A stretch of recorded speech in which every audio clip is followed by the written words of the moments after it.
जय हिंद दोस्तों। मैंने पहले भी ये बात कही थी और अब भी ये बात कह रहा हूं, और जिस तरीके से इनकी हरकत होती है कांग्रेस पार्टी की कि ये सत्ता में आते ही हैं सिर्फ और सिर्फ भ्रष्टाचार करने के लिए।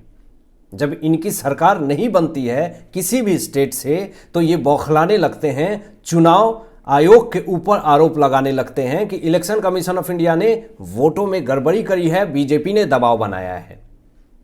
और इनको ये बहुत अच्छे से पता है कि इस स्टेट में मैं ज्यादा मात्रा में पैसे लूट सकता हूं। कर्नाटक का मामला आए दिनों आप सुन रहे हैं, लगातार सुन रहे हैं। कभी इनके विधायक के घर पे छापे मार रहे हैं तो 12 करोड़ कैश मिल रहा है, कभी कर्नाटक के ही विधायक गैंगटॉक में जाकर के कैसीनो खोलने के लिए वहां पे 2-2 करोड़ रुपए कैश मिल रहा है। और अब तो ऐसा मामला सामने आ गया है जिससे कि पूरी कांग्रेस पार्टी एक्सपोज हो गई है। पूरा आपको डेटा बताएंगे जो खबरें आ रही है।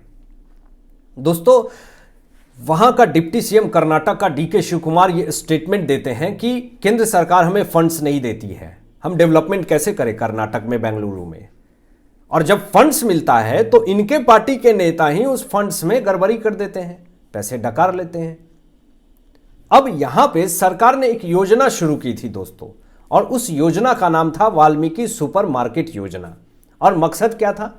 गरीब और असहाय पिछड़े हुए लोगों को सहायता देना, उनको सारी सुविधाएं, सारी सामान व्यवस्थित तरीके से दे देना।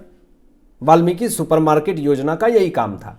और इसके लिए सरकार ने 784 करोड़ रुपए का बजट पास किया।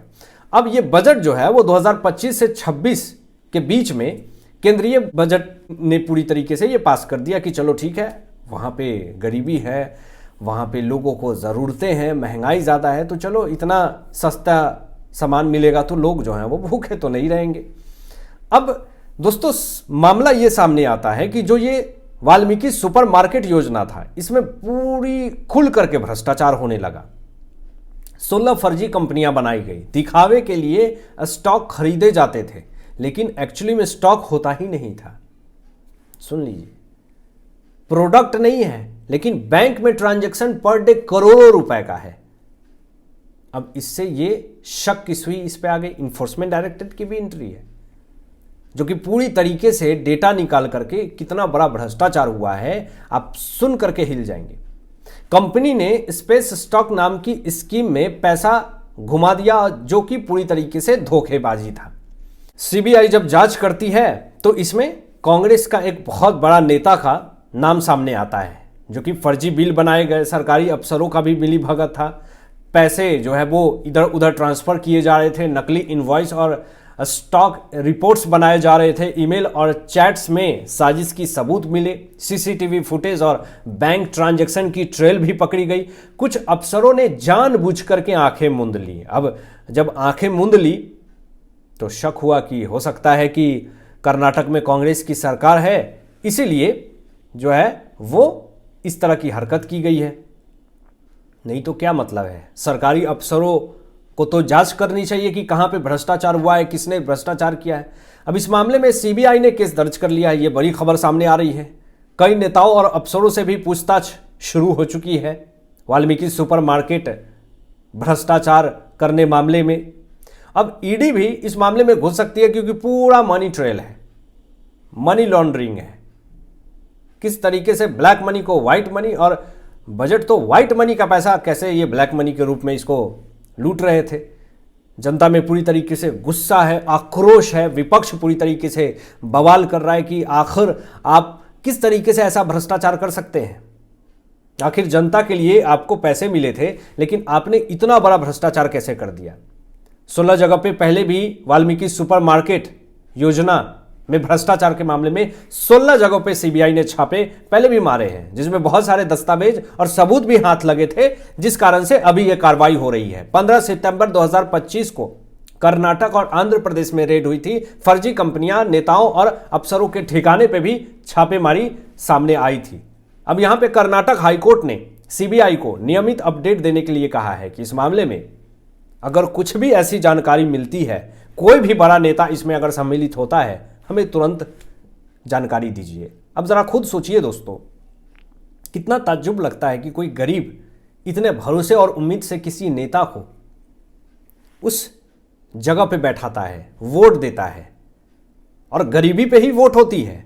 और कर्नाटक के मुख्यमंत्री सिद्धारमैया चाहे राहुल गांधी महंगाई बेरोजगारी की बात करते हैं, और जब गरीबों के लिए बजट पास किया जाता है, पैसे आते हैं, तो उसमें आप भ्रष्टाचार कर लेते हैं, गरीबों तक पैसे पहुंचते ही नहीं है।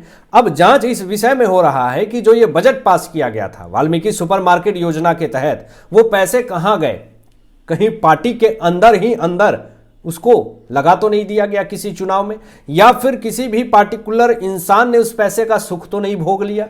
कर्नाटक हाईकोर्ट ने सीबीआई को साफ तौर पे आदेश दे दिया कि इस पे सख्त कार्रवाई कीजिए और कुछ भी अपडेट होता है हमें तुरंत बताइए। कोर्ट खुद इस केस की निगरानी कर रहा है दोस्तों, ये बड़ी खबर मैं आपको बता रहा हूं। कोर्ट की पैनी नजर है। कर्नाटक हाईकोर्ट ने साफ तौर पे ये सीबीआई को अलर्ट कर दिया है कि इस मामले में आप जो है वो बड़ी से बड़ी कार्रवाई कीजिए।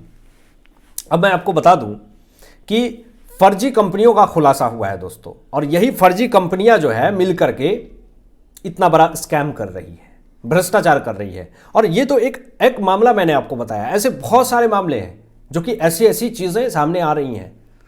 शुरुआत तो कर्नाटक से हो गई, और कर्नाटक में कांग्रेस की सरकार है। आप जिस महंगाई की बात कर रहे हैं, तो कर्नाटक में कांग्रेस की सरकार है, महंगाई तो वहां चरम छू रही है। और भ्रष्टाचार की बात करते हैं, आप खुद देख लीजिए, कर्नाटक में आपकी सरकार है। अब ये जो फर्जी कंपनियां हैं, जिसमें कि SKR इंफ्रास्ट्रक्चर नाम है, गोल्डन इस्टेब्लिशमेंट जैसी कंपनियां हैं जो कि फर्जी कंपनियां हैं। इसमें स्टॉक्स नहीं होते थे, लेकिन करोड़ों का ट्रांजैक्शन जरूर हो रहा था। धनलक्ष्मी एंटरप्राइजेस के खाते में करोड़ों रुपए पहुंचे, और यह कंपनी जो है वो कांग्रेस मंत्री बी नागेंद्र के करीबी की बताई जा रही है। यह बड़ी खबर और बड़ा खुलासा सामने आया।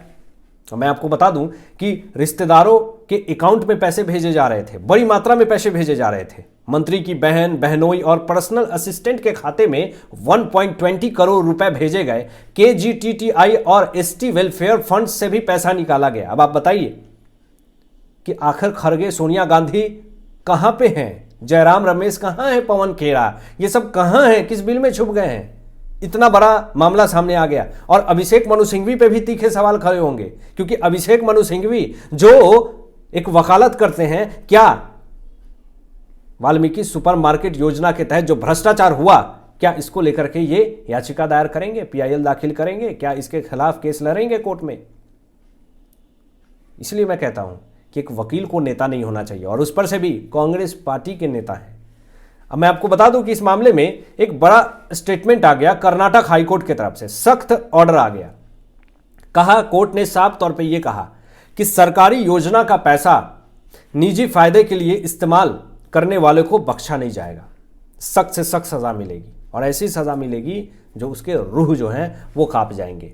अब सवाल दोस्तों ये उठता है अभिषेक मनु सिंघवी के ऊपर, जो हमेशा तीखे तीखे सवाल खड़े करते हैं, लोगों पे तंज कसते हैं, चीख चीख करके चिल्ला चिल्ला करके बोलते हैं।